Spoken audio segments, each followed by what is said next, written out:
Good evening, everybody, and welcome to another exciting night of NBA basketball. With the first pick, the Detroit Pistons select Cade Cunningham from Oklahoma State University.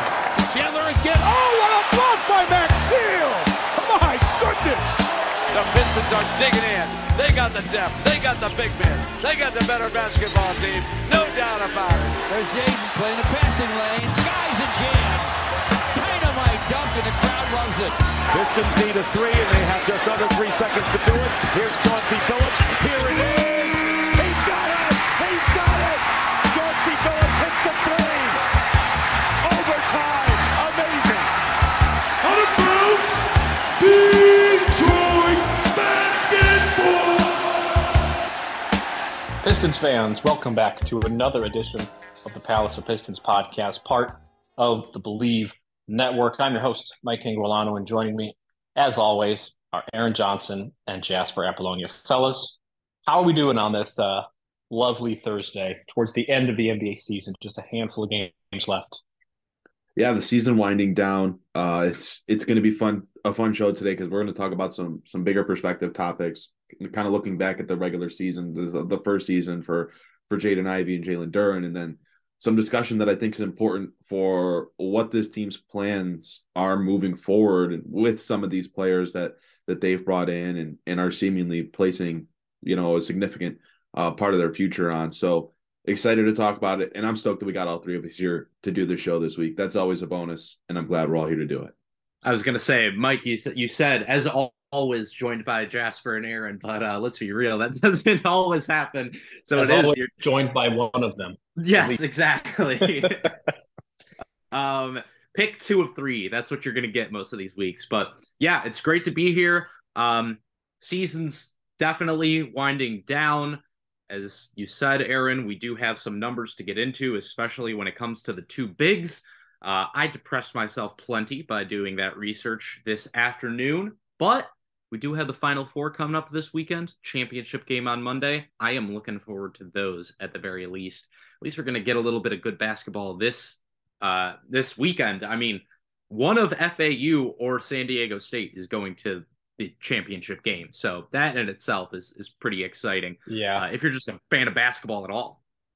If you're a fan of not blue bloods making it, because it was very blue blood heavy last year. Yeah. That's the opposite this year.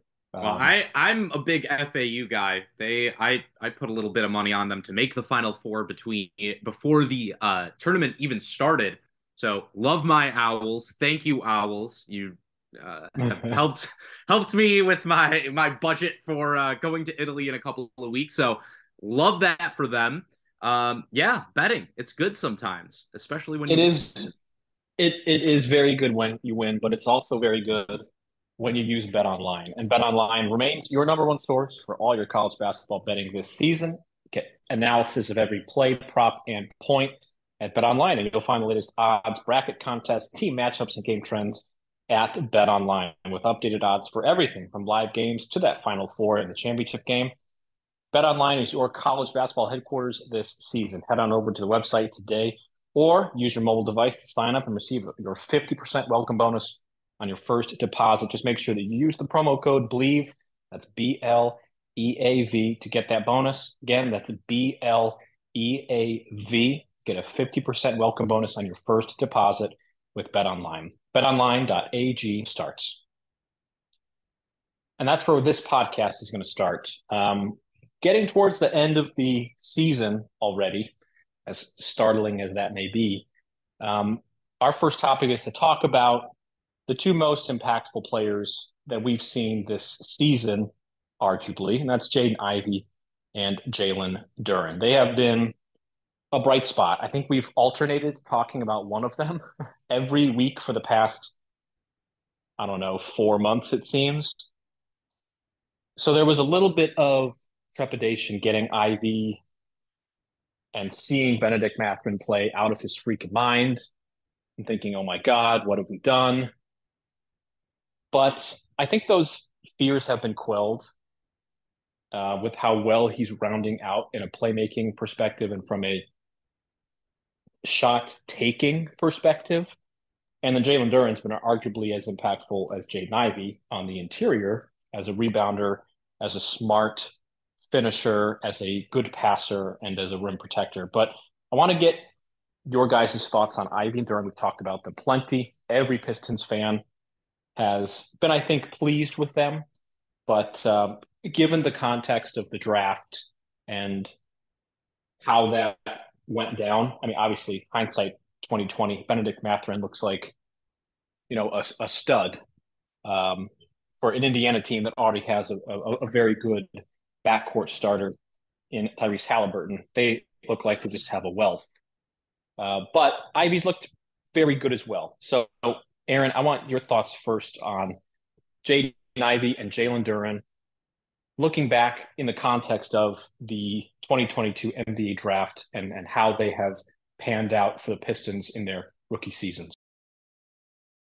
I think that both these guys, and I mean, it kind of goes in line with what you said when we introduced this topic. Like, these are, the two lone bright spots right now of the season for this team.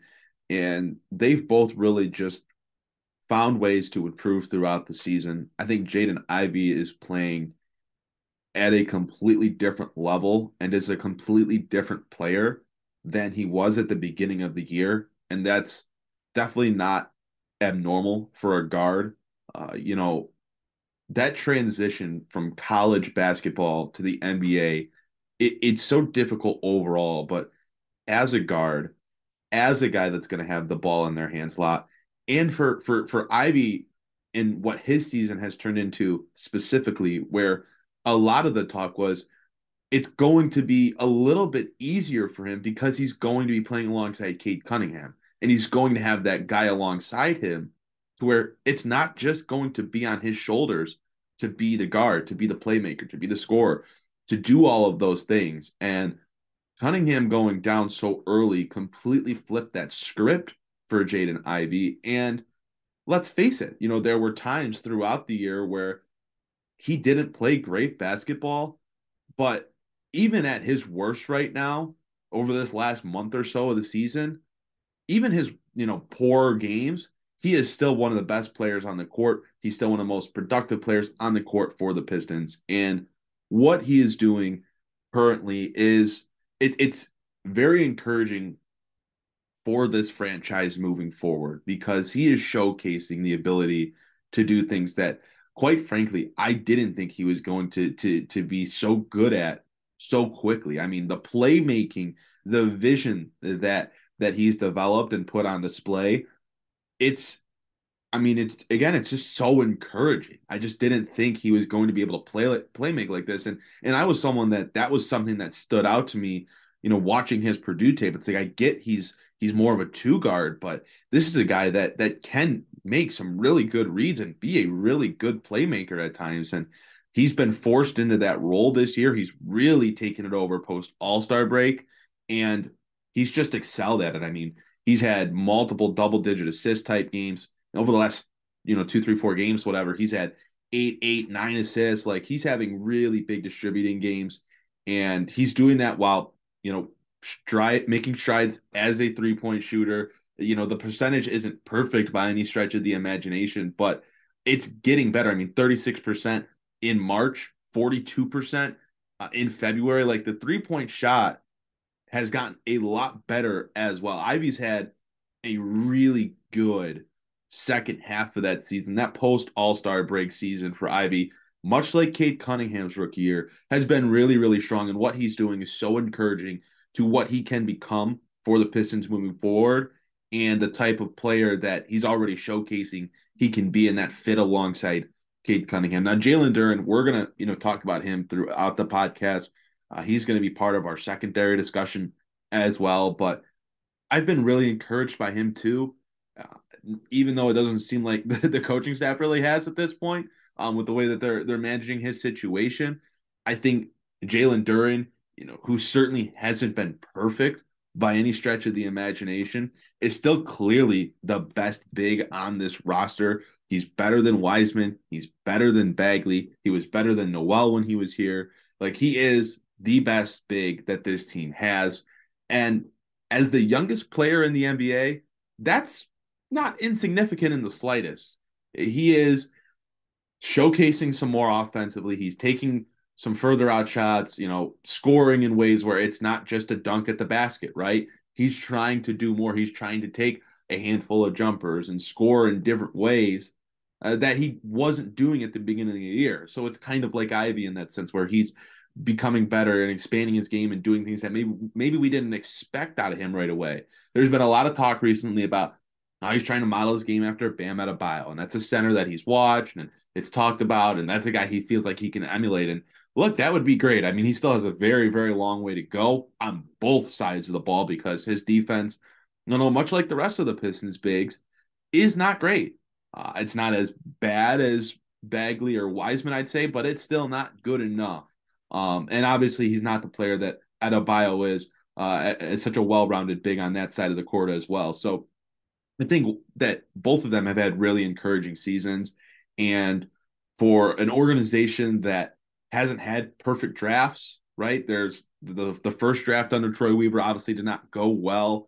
And the second draft with Cade Cunningham and Isaiah Livers was, you're not really able to make any major remarks on it right now because Cunningham's missed a lot of the year and you didn't really see as much of Isaiah Livers as you'd like. But this is really that first draft where it's been so clear cut after 1 year. Like, this was a perfect draft for the Pistons. Like, yes, you could have gone Ben Mathurin. Yes, you could have gone Walker Kessler, but both these guys in Ivey and Duren look to be super strong foundational pieces. And let's not underrate the chemistry that those two are building together. You can see it more and more every game that they play. So very, very encouraged by the season that Ivey and Duren managed to put together in what was a horrific year for the organization. Yeah, I mean, look, if you want to approach it first from a glass half empty perspective, you can say, okay, they took Jaden Ivey 5, Mathurin went 6. Mathurin is currently probably favored to make first team all rookie over Jaden Ivey. I think, Ivey is probably 6 in a lot of people's eyes. Mathurin's 5. You can look at Jalen Duren and you can say, yeah, Walker Kessler got taken after him. That is another guy that is absolutely going to be on the all-rookie first team. That being said, I think at very worst, you're coming out of this draft with the second best guard and the second best big man in both Jaden Ivey and Jalen Duren. And I think while there isn't quite the argument for Duren over Kessler at this point, I think long-term, there's still an argument for him over Kessler. And I think there's absolutely an argument to be made for Jaden Ivey over Benedict Mathurin, not just right now, but in the future as well. A lot of people have talked, Mathurin's been more efficient. That's actually not true. He's shooting worse from 3 than Jaden Ivey is. He shoots, I believe, 1 or 2% better from 2 than Ivey does. But you look at their respective roles on their teams, it's completely different. I mean, you said it. Mathurin has the luxury of playing next to an outstanding point guard, Tyrese Halliburton. He also has the benefit of coming off of the bench behind Buddy Hield, who is a threat. They can play those 3-guard lineups if they want to. So if you look at it from something like that perspective, I mean, Jaden Ivey's asked to play make. Benedict Mathurin isn't. Mathurin has a worse turnover rate than Ivey with significantly fewer assists. So you look at what they're both asked to do. For me personally, I find what Jaden Ivey's done this year to be more impressive. I think Mathurin is a slightly better defensive player, but not so much so, more so to where you can say that, the 2 points per game he scores more than Ivey and the maybe 4 points per game he saves defensively that Ivey doesn't. I don't think you can make up the difference in points from their assists in there. So to me, Ivey's been the more impactful player. He's been the better player in a far worse and more difficult situation than Benedict Mathurin has been in. I just want to push back on that. To me personally, I think Mathurin, like if he makes all rookie first team, it's not a travesty. But me personally, I don't see how you could put him over Ivey. I don't know. To me, it doesn't make sense. Ultimately, you have to be very happy, especially considering that the Pistons only got the 5th and 13th picks in that draft. I think you have to be very happy with what you've gotten from Jaden Ivey, from Jalen Duren, and even more so than just the production, the improvement. It's exactly like you said, Aaron. Jaden Ivey's passing has gotten so much better. His three-point shooting has gotten better. His defense has gotten better. Jalen Duren, it's been a little different because the learning curve for rookie big men is way different than it is for rookie guards. But overall, absolutely, you have to be thrilled with what you've gotten from both of those players so far. Yeah, and with the Pacers having a guy like Tyrese Halliburton, I mean, this is a totally different. Okay, so Jaden Ivey's growth would be different if he got to play next to Cade Cunningham the whole season. You're probably seeing a different player. I don't necessarily know if it's as much growth as it's probably not as much growth in the playmaking aspect. He's probably playing a little bit more off ball. He's probably not being asked to facilitate nearly as much if Cade Cunningham's there. But without him there, he's just demonstrated for a good chunk of the season that the playmaking, and it's difficult. We talked about this for years, saying that rookie point guards or rookie facilitators have a very big learning curve. Those passing lanes close up a lot faster than they do in college. Guys are not open quite as often. He's demonstrated a skill set that makes him even more valuable once Cade Cunningham is healthy and back on the court next year. And that can't be understated. He's been asked to do more with much less. And Jasper, like you said, that definitely can't be understated. But with Jalen Duren and Biggs, Aaron, I think Bam Adebayo is a really good comp for Jalen Duren, just from a rim protector and smart passer perspective. By the way, Mike, I have to interrupt you. I have to say, I was the first person who said Bam Adebayo as a comparison. I said it. But when they drafted him, I said Bam Adebayo as a comparison. I'm just throwing. Okay. No, that's good. I was not sure if you were the one that said it or somebody else in the chat had said Bam Adebayo, but that looks like it's a pretty accurate comparison. So far. Is this a good segue to talk about the two bigs, or do you guys want to do your stock up, stock down, or do you have anything else about Jaden Ivey and Jalen Duren? It's just super difficult to analyze them fully because of who they're playing with. I just tried to look up the two-man stats with both of them on the court. It's not pretty because the other three players on the court are not pretty. So it's difficult to gauge the plus minus with Ivy and then Duren, or then Ivy and one of Bagley or Wiseman. Him and Duren it's still not good, but it's still the best plus minus of those three lineup combinations. So yeah, that's the way. Yeah, for what you will. By multiple points. Right. And we will get into the two bigs as a lineup combination as our second topic. But anything else on Ivy and Duren? No, me personally, I want to get into this too big thing because I wasted about 2 hours of my life this afternoon looking up these numbers and putting it all together. And wow, Mike, it's not great. Yeah, do you guys mind if I just start getting into it right now? Aaron, do you want to do your stock up, stock down? I'll go real quick. I'll go real quick, Jasper, so you can get into it. My stock up, Jaden Ivey. Look at the last games that he's had. I know we just spent some time talking about him, but 32 points, 8 rebounds, 8 assists against the Milwaukee Bucks, and then 24 points, 9 assists, 2 rebounds, 5 of 8 from the 3-point line against Oklahoma City. Just playing such encouraging basketball to end out the season. Really, really encouraged by what he's doing. My stock down is Isaiah Livers. Continues to have, all the opportunity in the world. It's him and Eugene. Omarue has the 2 wings on the roster right now, and it's not encouraging that Omarue is standing out so much more over Livers. Livers did not play well against the Thunder. Had 9 points against Milwaukee. Not a terrible game for him, but just sucks because I was hoping to see some sort of leap, and there's a huge opportunity for him to take on a bigger role with this team. And he's actually been, somewhat healthy over the last 2 months outside of a short stretch where he missed some time. So it's unfortunate that he hasn't really been able to string together a 2-3 week stretch where he's playing really good basketball and is making the most of that opportunity.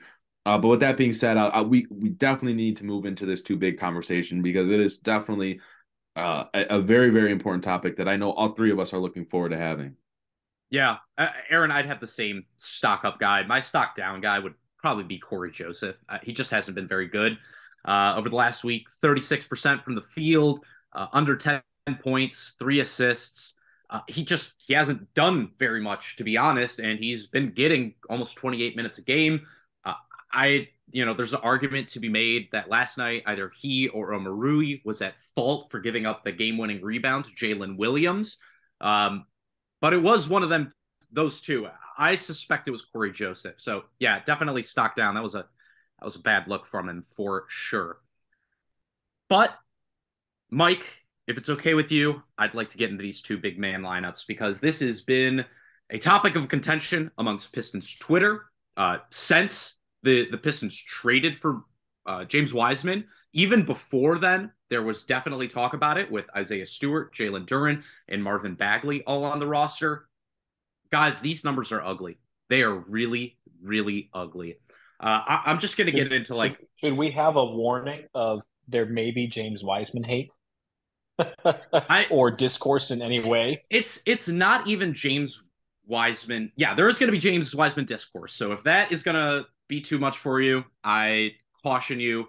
Well, keep listening, but just, put your fingers in your ears. We need those great engagement numbers.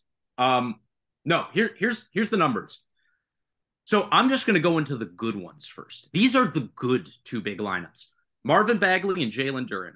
Net rating of -7.5 and 74 minutes played. Positive rebounding rate, 51.4. That's good. Wiseman and Duren. -27.8, but they've only played 10 minutes together. Okay. Let's look at the big two-man lineup, the one that gets the most play. Marvin Bagley and James Wiseman. In 157 minutes played together, they have a net rating of -29. -29. That is the fourth worst two-man combination with more than 100 minutes played for any team in the NBA this year. Their defensive rating of 130.6 is the 5th worst mark of any two-man lineup in the league this entire season. More so than that, their rebounding rate is 49.5%. The two big lineup doesn't even grab 50% of available rebounds when they're on the floor together. It's not working. And then you can look at the flip side of that when they play with a guy in Eugene Omarui who is the very definition of a replacement level player in this league. He's a replacement level power forward. Eugene Omarui and James Wiseman, plus 2.6 net rating and 121 minutes together. Omarui and Bagley, -1.1 and 73 minutes together. Omarui and Duren, -8.8 and 113 minutes together. Now, that's not great, don't get me wrong, but considering James Wiseman's only played 500 minutes for this team, he has a positive net rating in that 121 minutes with Eugene Omarui. They are getting demolished, absolutely demolished in these two big lineups. Out of every single 2, 3, 4, or 5-man lineup combination with both Marvin Bagley and James Wiseman, only two of them, with a combined 19 minutes of playing time have a positive net rating. Every single other lineup has gotten demolished. There's one other lineup that has a negative net rating in single digits. They don't just lose when those two are on the floor together. They get crushed, okay? They are the 3rd and 4th worst on the Pistons in terms of defensive rating, Bagley and Wiseman. That's only behind Bojan Bogdanovic and Jaden Ivey. They have the worst and 4th worst net ratings. Wiseman is at -13.4. -13.4. They've played 17 games with him. Worse than that, they have a 48.6% rebounding percentage with him on, 50.2% with him off. And here is, for me, I think, the worst part about it. Jalen Duren, before this trade, in the 27 games before James Wiseman came to the Pistons, 28.3 minutes per game. Since then, 23 minutes per game. And that's excluding the contest against Miami where he left early with a head injury. Okay? If you include that, he's down to 21 minutes. In the same span, James Wiseman, 26 minutes per game. Marvin Bagley, 28.7 minutes per game. Over this exact same time span, Jalen Duren's offensive rating, defensive rating, net rating, effective field goal percentage, true shooting percentage, rebounding percentage, foul rate, and assist percentage are all better than Bagley and Wiseman's. He has a better turnover percentage than Wiseman, despite also having an assist percentage 3 times higher than his. Oh, and by the way, guys, over the past 15 games, out of every single player in the league that averages more than 18 minutes of playing time, James Wiseman has the worst assist to turnover ratio of any player in the league, second lowest assist percentage. I know I just threw a bunch of numbers at you, but I mean, I was blown away. I genuinely, I knew it was bad. It wasn't until I really looked this through where I realized, I mean, it's dire. The two bigs are absolutely horrible. And worse than that, it is coming at the expense of your best big man in Jalen Duren. It's directly coming at the expense of his playing time over the same stretch where he is outplaying both of the players that are playing more than him. Guys, I don't know if this is a coaching issue. I don't know if it's a front office issue. I don't know whose problem it is, but it's becoming our problem. And I'm worried that it's going to continue to be a problem next year. Mike, Aaron, I need to know what you have to think about this because, again, like I said, I was blown away, absolutely blown away by how bad the numbers are right now and by how poorly these players are being used when you can see much better options for them out there on the court. I'll let Aaron go first. It's not ideal, but we also knew this was going to be the case. We said after the Wiseman trade, this isn't going to work. You have too many big men who have the same deficiencies, play the same style of basketball, and your idea is to put them on the court together so that you can be bigger than other teams. It's the most like elementary school type of thinking possible. This isn't CYO basketball where you have a couple kids who are bigger than the other team, and that gives you the only advantage you really need to win the game. This is the NBA. These players are too skilled, too strong, too fast, too athletic. And all of these players have the same deficiencies. There's a reason that the NBA has gotten smaller and smaller and is playing smaller and smaller with sometimes no center in the lineup. Yes, there are anomalies. Cleveland is one of them. Yes, Cleveland is a division opponent, but that doesn't mean you have to copy their style because that's how they do it over there and because they had a good season over there. Like, yes, it's working for them, but the caliber of players that they have are not in the same stratosphere compared to Detroit. You're talking about an all-star level player in Jarrett Allen and a future all-star in Evan Mobley. We're comparing them to Marvin Bagley, James Wiseman, and the youngest player in the league, Jalen Duren. It just makes no sense. The Pistons do not have the guys to make this too big type system work.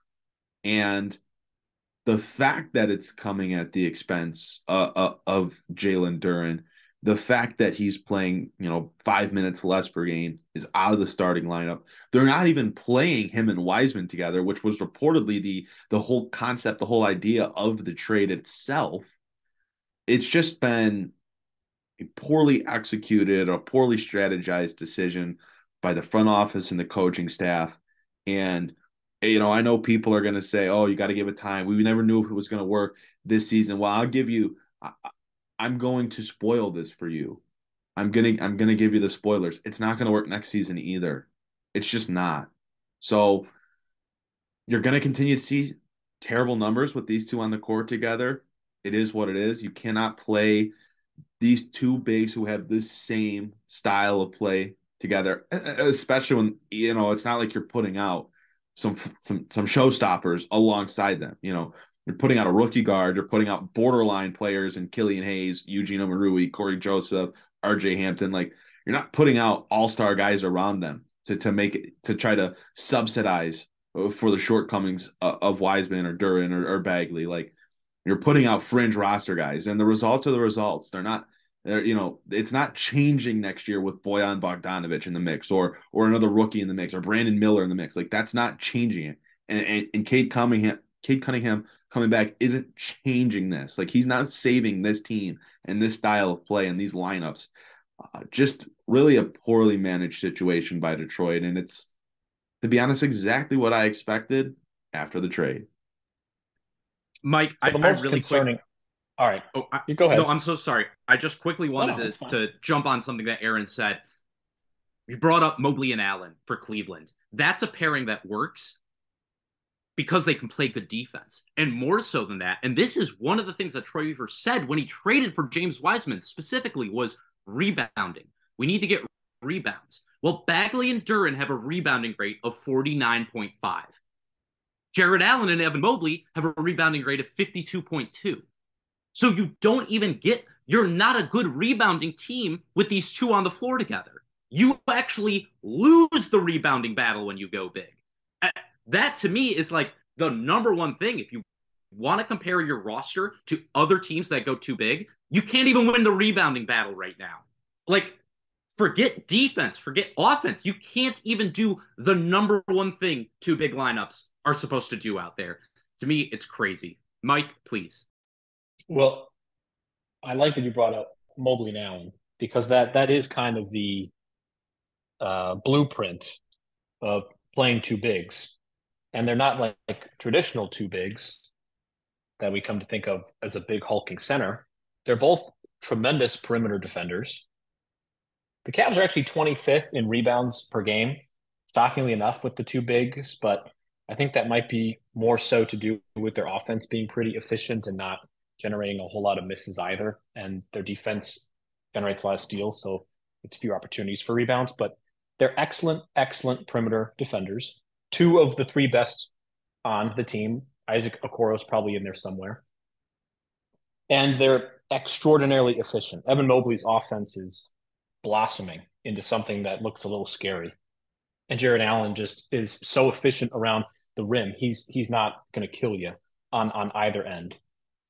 So it's really difficult to do any comparison with the Cavs just because of how unique those two guys are. Typically, if a big gets switched into the pick and roll on somebody who is, like, let's just say, for example, in a recent a game against the Brooklyn Nets, Miles Bridges got a pick and got switched on to Evan Mobley and made what I justify as the worst shot attempt I've ever seen, falling backwards with one hand, because he obviously did not have a mismatch that he thought he was going to have. It's still Evan Mobley, and he's still incredibly fast. That doesn't happen with James Wiseman or Marvin Bagley. Maybe Jalen Duren gets to that point. He certainly has some more lateral quickness. It's just really hard to say that Cleveland is the blueprint when you don't have players that resemble either of their bigs. It's just a difficult situation to try to gauge. And I don't know necessarily why the Pistons have decided to go with multiple bigs in this way, because Marvin Bagley's not, if he's not going to play defense and he's not going to rebound, then he needs to be able to shoot. He needs to be able to stretch the floor or do something that spreads the offense out a little bit. And I'm going to pull the stats up. Jasper, you may already have them. What is Marvin Bagley shooting on anything that's outside of 20 feet? Outside of even 15 feet? Not good. I can tell you that much. Marvin Bagley can't right possibly now be good. No, I mean, Marvin Bagley right now from outside is shooting 34%. That's actually not terrible. But again, You're also talking about a player who is a career 5% shooter from deep. I mean, he just hasn't been good. Oh, I'm sorry. No, he's Right. not shooting 30. I don't know where I'm getting that from. He's shooting 27% from outside. That sounds about a lot that more sounds right. much better. That sounds a lot more right. I'm sorry. I was looking at on-off-court splits. My apologies. Yeah, no, he's shooting terribly from outside. So is James Wiseman. I mean, and I think this is really the thing that we're trying to get here, because I know a lot of people are going to hear us say this and be like, oh, they're crapping on Marvin Bagley. Or I don't think people have that much of an issue with that, but more so they're crapping on James Wiseman. And that's not really the case. While I absolutely have had and continue to have my doubts about James Wiseman, the bigger issue here is that these players are not being used properly, and that their talents are not being evaluated properly. For Troy Weaver to say that, like, we're playing two big lineups because we want to win the rebounding battle, and then you lose the rebounding battle because you brought in two bigs who aren't good rebounders, that to me speaks to an issue in the front office.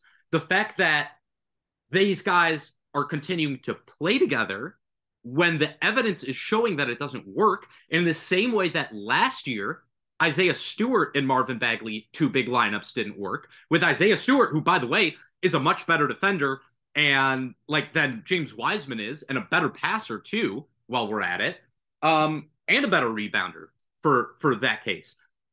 Those lineups were bad too. So I'm now at the point where I'm looking at it, and this to me is a coaching issue. This is a front office talent evaluation issue. This is a roster building issue. That's the bigger problem here. Not even necessarily the individual players involved, because like we've said, Jalen Duren has not been some world beater this year. He has not lit the world on fire. He's been very good for a rookie big man. But as of right now, we're seeing it where he's the superior player, getting less minutes in a worse situation, while you have two other players who haven't played as well as him, getting more minutes, being able to start, while they can't play well together. I don't know whose issue this is. It's either coming from the front office or it's on the coaching staff. But somebody is making a really big issue here. And while we can look at this season and say it's a lost season, wins and losses don't matter, that's not the point. The point is you tried this same thing last year and it didn't work. You're trying it again this year and it doesn't work. And there's no evidence to show us that you're not going to try it again next year and the year after that.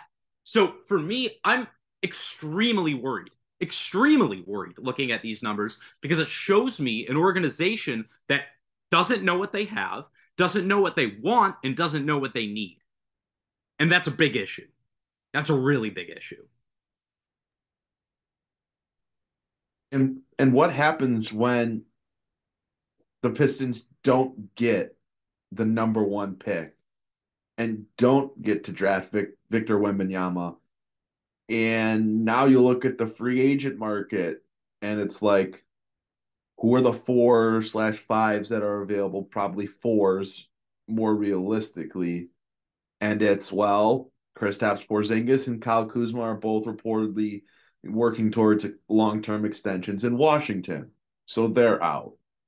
Harrison Barnes is 31 years old and already making $22 million, $21 million a year. And he's also on a great team in Sacramento that I'm sure would like to stick around with. So you'd probably have to pay him damn near $30 million to leave Sacramento. There's Jeremy Grant, who would be a very divisive discussion point, but is one of those options that's out there. There's Christian Wood, who the Pistons could have kept years ago, but will be an unrestricted free agent. And you know, I don't know what Dallas's situation looks like with Luka and Kyrie Irving. I mean, they've got Dwight Powell, who's an unrestricted free agent as well this summer. So, you know, they might be choosing between one of those guys. But the point is, there's nobody in this free agency class to go get. There's no one to change the recipe with. Like, even if you still want to run the two big system, if you don't get the number one pick, who the hell are you getting to interchange with Bagley or Wiseman or Jalen Duren to where you're going to conceivably expect different results. You're going to end up running it back with the same group of bigs who just are not going to work in that system because of their deficiencies. So as much of a concern as it is right now in what's going on currently, it's just as much of a concern for what this is going to look like next year when Troy Weaver is seemingly basing so much hope on landing this number one pick. If that doesn't happen, like, what the hell happens with this team? Well, what Aaron, are we going to do? Aaron, Mike, riddle me this. We're not even mentioning another guy on this team. Bojan Bogdanovic. Where's he playing next year? Well, he's what position is he playing? As the 4. He's best. Yeah, he's a 4, right? 4, probably. Yes. Okay. I would so say where? Yes. So where are you playing him next year? You have Isaiah Stewart, Marvin Bagley, James Wiseman, and Jalen Duren. Where are you playing him in the front court next year? Where you're going to play him at small forward? Are you kidding me? Is that a joke? No, I'm at the point right now where I've actually realized, and we will get into this, I'm sure, in the dog days of summer. I'm very much convinced the Pistons are going to have to trade 2 of the 3 of Marvin Bagley, Bojan Bogdanovic, and Isaiah Stewart this offseason. 2 of those guys have to go. There's just no way you can upgrade the roster and find playing time for Wiseman and Duren unless you get rid of them. It's just not feasible.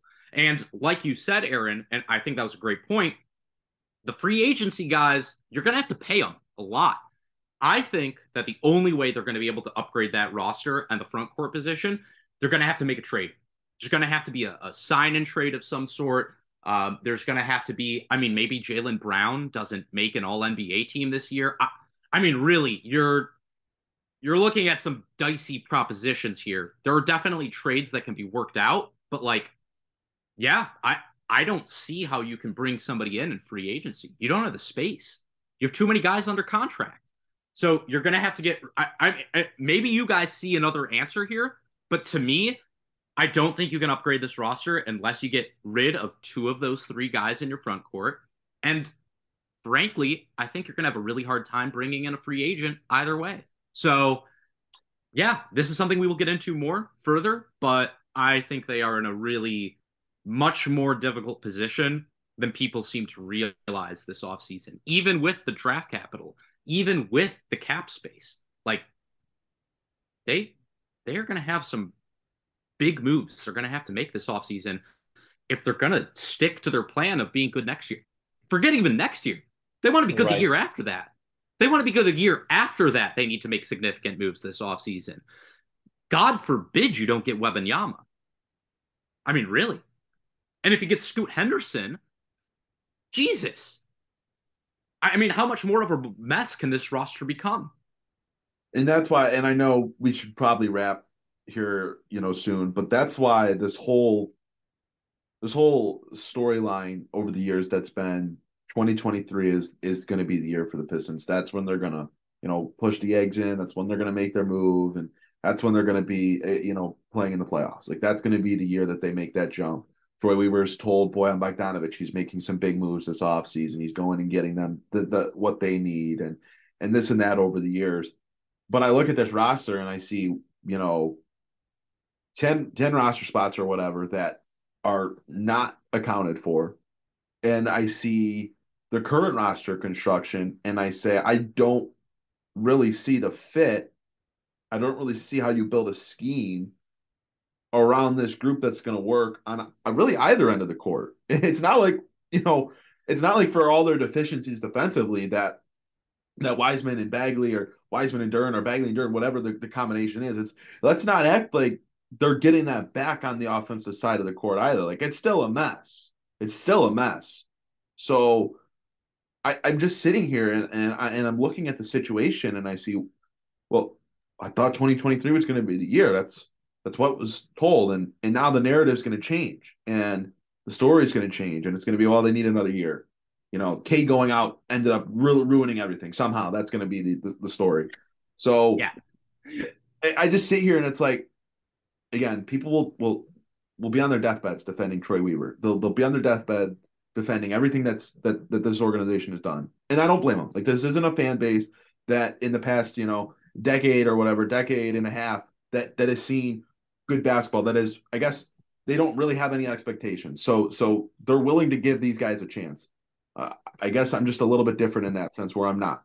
And I'm sitting here and I'm just like, when do we start to question it? When are we allowed to start questioning it without just being labeled as a hater? And how could you dare say something negative about Troy Daddy Weaver and all this BS that's online? Ooh, Daddy Troy! Literally. And so it's like, I just sit here and I'm like, I'm very curious to see how this team gets to where it has been spoon-fed to us that 2023, 2024 is the year since last summer. I'm very interested to see how they get there, and I'm very interested to see what is spun to change that storyline to be, well, they needed another year because this, and this happened. So here's my Daddy Troy impersonation real quick.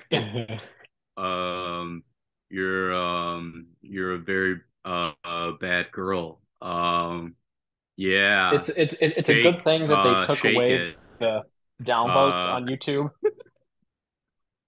It's whatever. I genuinely could not care what people think. Like, I'm allowed to share my opinion, and hey, people come to this show every week to listen. It's warranted. It's warranted because if we can figure this out, I hope to God that Troy Weaver and the front office can figure this out. If we could go and if we can go on to a player, if we can go on to Cleaning the Glass or NBA.com and find these on-off numbers and these pairings and see, oh, this is really horrible. If we can do that, this front office definitely can do that. And I'm looking at the free agency class for this offseason, and it's pretty barren, especially when you remove Kyle Kuzma and Kristaps Porzingis, and you don't want to overpay a Harrison Barnes, and you don't want to pay a 29-year-old Jeremy Grant, and you don't want to pay hardly anything for a 33-year-old Draymond Green, as interesting as that would be. You don't want to overpay for Kevin Love, who would stretch the floor, but he has not done that very well at all this year, just period. The options are pretty barren. And Jasper, I think you're right. If they're going to get better, they're going to have to make a trade. And they have to move two of those bigs. And I don't know how many picks you have to attach to Marvin Bagley to get him off this roster, but you're going to have to attach some of them. And you're going to get something that's not great back. Maybe, hopefully, it's a wing, but it's probably not going to be something significant. And if you trade Isaiah Stewart, well, I mean, kind of thought that might happen throughout the year. We've kind of been pushing this whole season up as a evaluation year, and you got to decide if you're going to sign some of these guys to extensions, and Sadiq Bey is obviously not going to get one. And I think if you trade Isaiah Stewart, that's again punting on another Troy Weaver draft pick, and that's a bad look, but I think you're right. You're going to have to move on from a couple of these guys. I don't want to trade Bogdanovich if I can help it, because that's the one guy who can stretch the floor, and he's like the only wing that's left, aside from Isaiah Livers, who can't stay healthy and can't get on the court. So yeah, but you can't play him at small forward defensively. And actually, I think that's actually, and that's the crazy part. We've spent so much time talking about this. We haven't even gotten into how these two big lineups affect other players. A podcast host from a rival podcast of ours, I'm not going to say his name, but it starts with a K, and his last name also starts with a K. No free marketing. I know. I didn't say who it was. It's all right. But no, he pointed out, he went over the last 9 games of shot charts, and you can literally see where Jaden Ivey and Killian Hayes, how their shot charts are affected by these two big lineups versus one big lineups. When they have one big on the floor, they're able to get to the rim and they're able to finish. When they have two big lineups on the floor, the shot charts are a disaster. I mean, Jaden Ivey, it looks like a Rorschach test. I mean, Jackson Pollock would faint at looking at these shot charts. They're everywhere. It's just splashes of color all over the court. I mean, we don't even have the time to get into it, but yes, Bogdanovich, like that's another reason why I brought him up. These are players. It's not just about the bigs. It's about everyone else. How do they play around them? They can't. Like, they can't play around them. And especially when you bring Cade Cunningham back into the fold, none of this works. It's just not going to work. So I don't really have much else to say. I mean, I could actually talk about it all day long, but like, that's it. It just would be going over all the ways that this is affecting the team negatively. But yeah, I know we got to wrap, but I want to end. I want to end with this. Look at the Pistons roster, and this is an exercise you can do. You know, this can be your homework for next week's show to all of our listeners. Right, here's your homework. Go through this Pistons roster right now, and you can include all the guys that aren't playing. So, you know, Cunningham, Stewart, whatever, all those guys. Go through the roster and tell me who's coming back to this team next year and how those guys are going to contribute to this team being a playoff team. Because play in team. After not even playoff, play in. Right. After Cade Cunningham, Jaden Ivey, Jalen Duren, and Bojan Bogdanovich, like maybe Bogdanovich. You know, I assume Alec Burks will be back. But after that, go through the rest of that roster. Go through that. And if you have 6 other guys coming back that are on this roster outside of those first 5, like, I hope you know it's going to be another 25-win season. It's going to be a 30-win season. Because if they are bringing back Stewart, Wiseman, Livers, Corey Joseph, and Marvin Bagley, like, you're not getting any better. There are your minutes. Your minutes are going back to these guys that have such clear deficiencies. So go through that roster and tell me how many of these guys are going to be able to come back next year and contribute to this team getting to just the play-in, let alone the playoffs.